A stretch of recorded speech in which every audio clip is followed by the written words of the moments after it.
যে কোনো উৎসবে আমাদের বাংলাদেশের বাস্তবতাতে বলবো যে আমরা এখন এমন একটা পৃথিবীতে বাস করি যেখানে দেশের গণ্ডির বাইরেও আমরা আসলে সারা বিশ্বের সঙ্গে যুক্ত।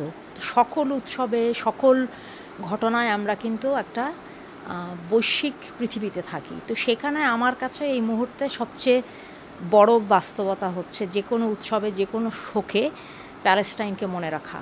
তো এই উৎসবে আমার সবচেয়ে বড়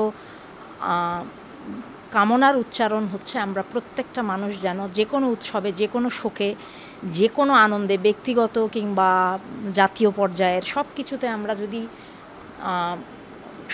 স্মরণে আনতে পারি, স্মরণ রাখাটাও একটা অনেক বড় প্রতিবাদ।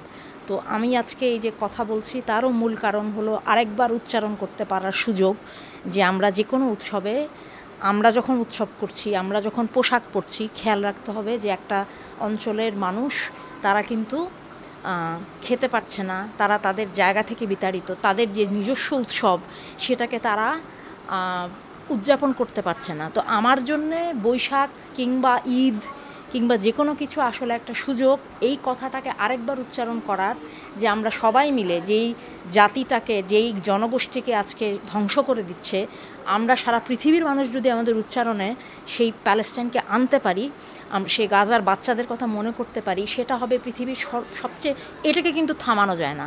আমার জন্য এটা খুব গুরুত্বপূর্ণ। তা আমি বৈশাখকে উৎসবকে সেভাবে দেখছি যে কতখানি কি বলবো, কতখানি